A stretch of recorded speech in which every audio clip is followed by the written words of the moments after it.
Welcome to another episode of Behind the Wheel on the Rideshare Guy. Today I'm joined by Michelle from St. Louis. How are you, Michelle? I'm wonderful. Thank you for having me, Sergio. Absolutely.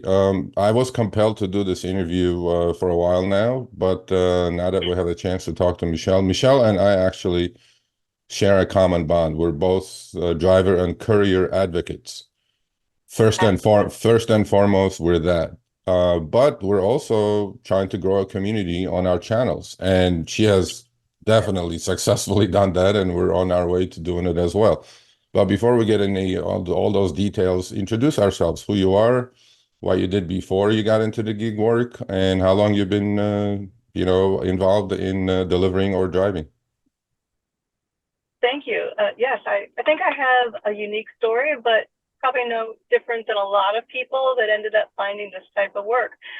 Actually, I've had several different eras of my career, but most recently, and what I worked for was I achieved my master's degree, and I became a professor of business and economics. So I'm an economist, and I've ghost wrote several textbooks, and I worked in a business department. I've been the assistant chair of the business department for over 15 years.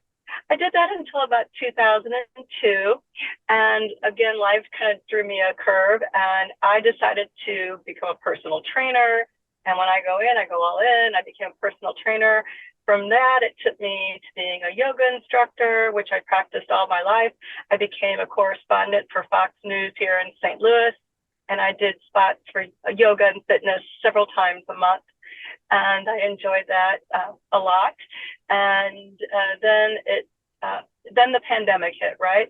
And I had corporate clients one by one. They started dropping off. We can't have people come to us and this and that. So I actually was recommending. I had heard about this DoorDash, and Uber, of course. And I was recommending it. I was the house mother for my son's fraternity at University of Missouri, and I was recommending it to all the guys. Hey, why don't you go do this? You know, they don't have jobs right now, but why? And all of a sudden, they were making $1,000 a week. And then one day in August of 2020, I decided to log on to the job site of DoorDash, and it said I was in 30 seconds. My background check went through, everything went through, and it said you can drive today. I got dressed literally. I drove the next 4 days for 12 hours a day. I barely came home. I had a blast. I was having a great time. And really, that passion has not left me since day one. And Yeah, through I that, mean, a lot of us have various backgrounds, obviously, but then we somehow ended up in this gig world. Um, barriers to entry is so easy with these apps, right? You literally can, just like you said, upload some documents and then be earning something. Now, I'm not saying you'd be profitable. I'm not saying you'd be making this money, that money, since right, every market is completely different.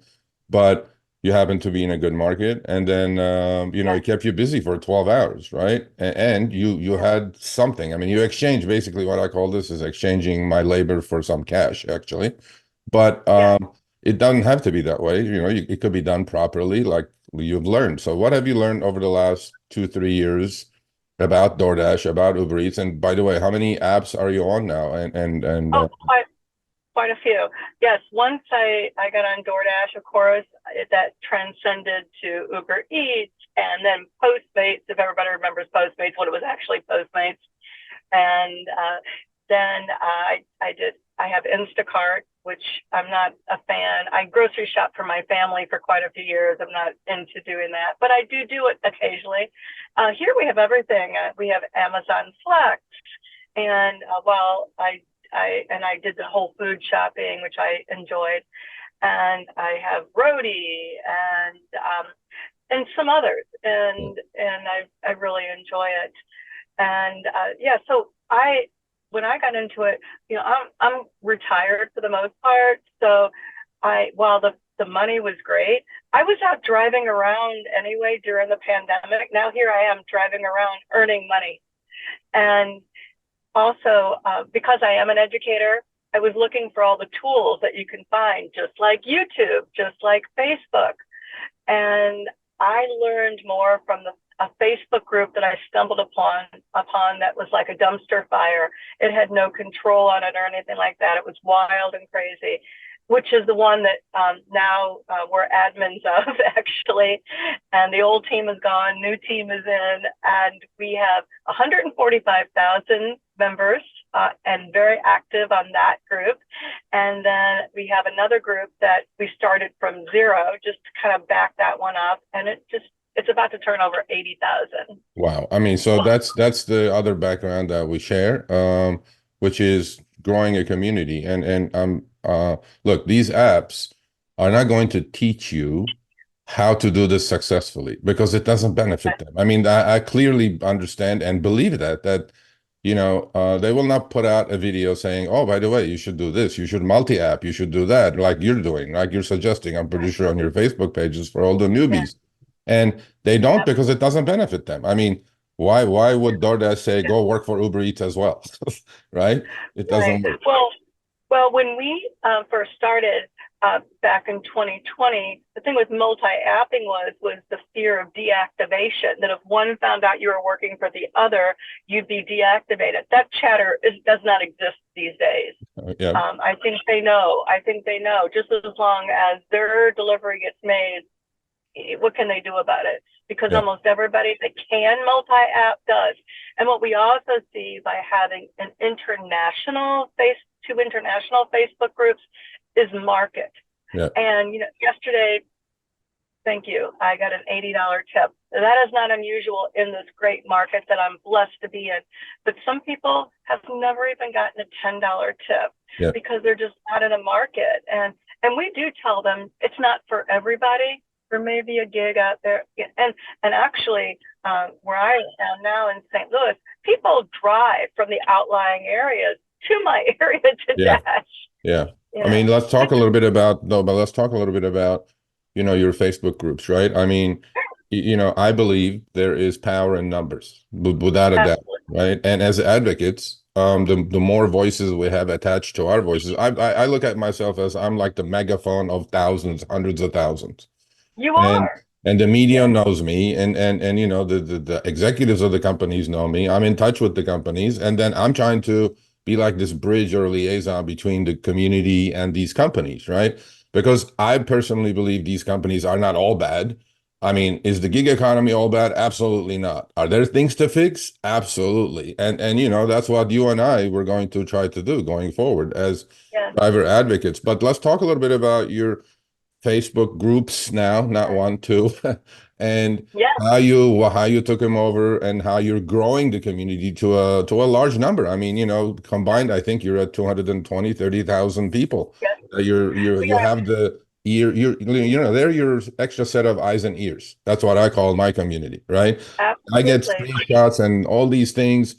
I'm glad I'm getting it because now I have my pulse on the national gig workforce that is growing. So how did you do yours? I mean, how did you grow your Facebook groups? Yes, well, let's say they found us as well, and I believe that both groups are very high up in the algorithm, if you will, of Facebook. Yeah. That we're probably the first, because there's plenty of groups. Are there plenty of great groups? Probably not, because other group admins do contact us and say, "Help! We want to do better. We want to do better." And so, and I'd say we have a great team of moderators. Some of our moderators cross over and admins cross over. We have chats. We talk. We talk about posts about whether they should be on. And I, as I think I told you the other day, I make marquee posts. Like, what are your pet peeves at DoorDash? What do you think DoorDash should do to make things better? Just all kinds of questions we put out to the group. And there's no shortage of honest answers. People post their earnings. Of course, it's not true, as we both know, being from the financial world. It's not true because the tax man is coming. And you're not, and they don't believe in taxes. Unfortunately, a lot of people don't want to treat this as their business. I treat this as my business in every sense of the word. And because of that, and as soon as the holidays are over right now, that's all we're going to hear about is taxes. Yeah. But when we took over the first group, it was just turning over 30,000 people, but it was the largest Facebook group that had for the gig economy out there. We checked, and 30,000 seems like nothing now today with 145,000. Wow. And we do get, if there's a beta being tested somewhere in Baltimore, we're getting that screenshot and they're saying, hey, anybody else get this? And, I think this week and the last week, it's being paid for waiting. Yeah. There's an offer out there, paid for waiting. There's also this summer, the biggest thing was mass deactivations. Yep. Because they were cracking down on identity. And, DoorDash has been long known that you basically take that picture once, you don't have to take it again. Yeah. Not anymore. Yeah. But whereas Uber, they might ask for your picture a lot. And, and doing that, we have an understanding. We try to stay focused on DoorDash. Why? Because they're the monolithic group. Yeah. It's the one that most people think. It's also available in most areas. Yeah. That's one thing that you're doing right. Like you just mentioned a minute ago about Taxman is coming. A lot of drivers or couriers, I believe, because we're heavy in rideshare, you're heavy in, delivery. I think there's going to be an amazing, collaboration possibilities here, because my point is, that's what we try to do. We try to inform and educate. The rest is up to you. I mean, nobody's putting a gun to your head to do this work, but do it as a small business. That's what we always say. I mean, do you know your cost per mile basis? Because a lot of drivers, I don't think even have figured any of that out. They're just out there willy-nilly driving and, taking all these orders that may not be profitable to them. If you run a business, this is what I like about the gig economy. It should teach you about business a lot, because you're going to be doing a whole bunch of transactions every day, right? And that's what you're doing. That's what you're doing on your Facebook group, hopefully, informing and educating. And that's great. Let's talk a little bit about the state of the gig economy, if you don't mind, right? Sure. Oh, yes, of course. Because like what you also mentioned, you have almost like this crowd-funded information source for yourself. Like if they're testing, DoorDash is testing something, Uber is testing something on rideshare, we immediately know. We know it before any journalist knows and anybody else knows. Correct. But let's talk about the general state of the gig economy. You've been doing it for a while. What have you seen? What have you seen, and where do you see it going? Well, to the non-believers, I believe, because I believe that the kids that see their parents order it, they're going to have their own apps and they're going to be ordering it. As long as there are people that would prefer for someone to bring them food. I drive every night to houses that have 4 licensed vehicles, but yet I'm bringing the food, right? Yeah. I don't believe that it's going to go away. I believe that, yes, the apps are paying us. When I got my $83 payment yesterday, $2 was from DoorDash, 81 was from the customer. So the shift is putting the burden on the customer, but the customer should be sophisticated now and know that it's no longer a tip. It's more of a bid for my services. Yeah. You want from that high-end restaurant, you want me to bring it, and I'm clean and nice and educated in a nice car, and I'm bringing you food and I care. And most of the people that I know do the same. They take care of their vehicles. They're doing the best they can. You want this. You don't want to go out in the cold weather, because in St. Louis, stick around. You never know what you might get. You can use your heater and air conditioner in the same day. Yeah. And there's no shortage of people that want our services for many reasons. Yes, during COVID, it was the people who didn't want to go out, but that's shifted. I don't see in the life cycle, as we talk about in marketing, I see it on the very young side, and it's going to move forward. It's here.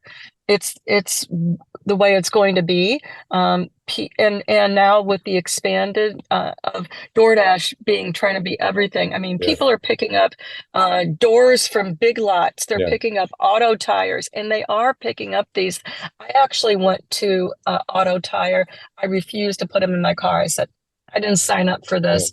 but people are, and they're picking up right now from Macy's and every other place, and not just food. And of course, I just received an email for just now from DoorDash saying, we want you to dash through the holidays and shop for your customers. Yeah. Get in those stores and shop, because I know the next couple of days is going to be Walgreens, CVS, Dollar General, anything that's open. Go shop for your customers. And, I have people that just want me to go get them sour cream and bouillon. These are people that are willing to pay. And so I see the gig economy expanding. I see gigs everywhere. I see opportunities for anybody. I mean, the last statistic I looked at, that 16% of the US was participating of the employed, because as an economist, you study employment, unemployment. Yeah. They're employed in some form of the gig economy. So Yeah. I mean, I I see, agree with you. All these companies also are evolving themselves, right? They're learning as much as yes, we're trying to learn oh, as yes, delivery people or rideshare drivers, is that, they're constantly introducing these new verticals, right? And when yes, they start introducing these new verticals, those are the orders actually they pay better than actual food delivery. I've discovered absolutely. that with Uber myself, that, if you do go do a shop and pay, it's going to pay more than rideshare actually. So might as well do Yes, those. Strike it when it's hot kind of a thing. yes, And they're learning, so they're yes, improvising or they're zigging and zagging, and that's what you have to do as a driver. You can't just be yes, on a single app hoping and praying that things work out for you, right? You have to adapt right. yourself. Um, Diversity, yeah, diversity, and for instance, Walgreens specialty here at 3 o'clock every day, they start putting out their prescriptions $17 and up. So there might not be a tip, but hey, it's 17 to $25 just to drive a prescription. I yeah. can carry that. So Yeah, I I'm agree sorry, with go you. on. Let's talk a little bit. You said face recognition, and I mean, I stand for certain things. I've spoken to you before. I think our Yes, opinions are aligned on this. Is that yes, um, I personally think there's a huge fake account, or unfortunately, migrants who come to this country from Venezuela or from Ukraine now, and we read the stories of their plight, yes, around this country, and they're being shipped around like pieces of goods, by certain governments and local governments, obviously. But that's not the issue. The issue is I see them adding to the so-called, every driver complains obviously about oversaturation these days, right? And I see them being taken advantage of by these unscrupulous people who hand them accounts and make them go out and work and then collect the funds because they're not the account holder. Do oh, you believe that's a big problem in the delivery community? That a lot of people are walking around with three, four, five phones with fake accounts in their hands. Do you believe that? And do you believe yes. that DoorDash is doing the right thing by asking them for AI face verification? Yes. So, to the point that you asked about the first point, one of my co-admins on the big group uh, he's in Cincinnati. It's a market very similar to St. Louis. And he will tell you the exact same story, that they've been taken over Yeah, and fortunately we are both in the large order program. These folks are not, from what he could, but for the smaller orders, they've been taken over. I always say, basically, if you're honest, you have nothing to fear. So I'm very honest. In fact, uh, I think a lot of things are self-correcting. For instance, for a while we were losing, out of every 20 orders, I was missing one order. Somebody was stealing it in front of me. It was happening in one every 20 orders. And now the restaurants are holding back. They're being smarter. Of course, they all know me, but they're being smarter when they give out the food and checking. We don't, in my market, which is huge, we don't see many of those 2 and 3 phones anymore, but we were for a while. But I think it's still prevalent, and we hear the chatter in our group, and it's we have we try to keep uh, it politically correct, so yeah, we have to kind of moderate all that so people don't get too upset. But the people that are very honest will say, well, good that nobody, I don't think any dasher, which I guess we can all throw in, doesn't want to see anybody else deactivated, because they mhm, think there's only a few points of separation from their deactivation. yeah, And I've mentioned that when I've done interviews before. That's what we're all about. When they open up an email at 1 or 2 in the morning and see you've been deactivated, they immediately screenshot their deactivation, come on our group and say, help, is there anything I can do? Right. What did I, and at first they say, I don't think I did anything wrong. Right. But I have 20,000 deliveries. I have a 4.8 customer rating. I have a great time. But you know what? That's not a correlation. The correlation is, did you mark a store closed too many times? Yeah. Did you just sit out in front of it like when it's Christmas and DoorDash keeps sending you to the same store and you think, oh, I get half pay. Oh, I get half pay again. Was it worth it to get deactivated to get Yeah. all those little half pays?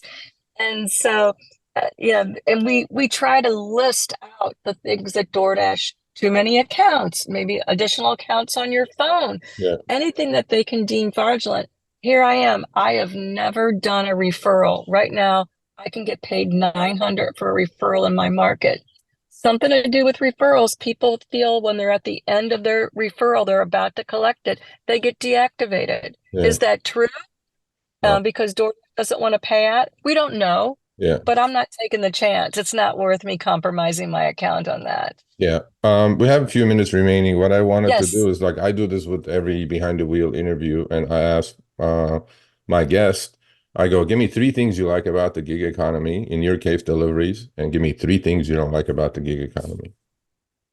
Well, number one is, of course, flexibility. And now I don't have any kids at home, but I think for the young moms that are out there, or single parents, they don't Yeah. have to be moms, it could be just single parents. What a great way to do this while your kids are in school and set your own schedule. So flexibility, the ability to make this yours, to find that niche in your market and capitalize on it and earn your dollars and earn your money. And the third thing would be just I, as you can tell, I've done other things. I get incredible enjoyment out of doing this. That I can Okay. tell. I do. I said I'm very passionate about it. I like my merchants. In fact, I've opened an LLC. I have a business card. I've passed out my card. If they have big orders, so I've taken this to another level.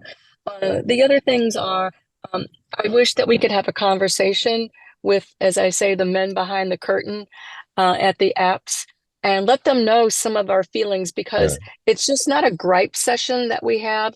We have some real issues, whether they deal with safety or the ability for us to make money. So it is profitable after all, they figured out a way to get all these people to use a whole fleet of vehicles, millions of vehicles around the country, and they don't have to have any vehicles. We do the Yeah. job.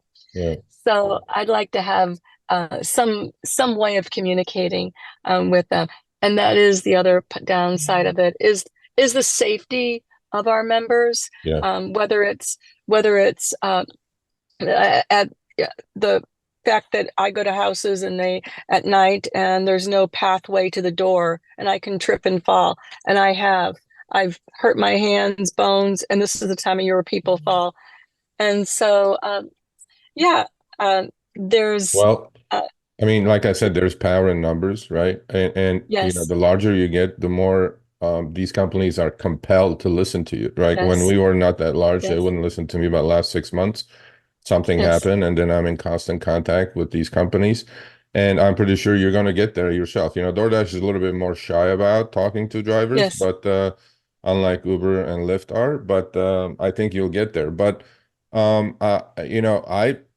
want to give you the floor for the last minute or two yes, to give our audience some yes, advice, right? Yeah, it doesn't have to be just gig work advice. yes, It could be life advice because you've done so many things, right? You're a professor, yes, then you yes. you worked in front of the cameras, obviously, and now you're doing gig work. I mean, look, I would call you like the Renaissance woman of gig work. Oh, thank You you. were and look where you are. I mean, it's incredible, Thank, right? So, give thank us some you. advice. It could be any type of advice. Doesn't have to be about picking up orders and dropping off orders. Yeah. Well, keep your eyes and ears open, invest in yourself, buy a good hot bag, treat your customers well. treat your merchants well, and you can never be stay in tune, watch YouTube, be on a Facebook group, be on 10 Facebook groups, and just be active. Thank you. I gotta go. I'm getting a catering order right now. Oh, So wow. Look you at know how you. driven I am. I'm Yeah. driven. So I'm Look gonna go at out and you. make that All right, money. you go get that order, and then we will speak again. We'll see you soon, obviously. Absolutely. And I may Thank even you. join Facebook just to do one of your Facebook lives. So we'll see how Yes, that goes. you're coming on. You're gonna be a part of it. I have Okay. to run. All You're right. awesome. Everybody, great. Go out there and make All your right. You dollars. be safe and stay healthy. Happy holidays and a happy new year. Happy holidays, Sergio. Thank you. Take care. Thanks for watching this episode of Behind the Wheel on the Rideshare Guy. We've been doing these interviews for the past 6 months with very successful drivers from different cities around the nation. Click here for another episode.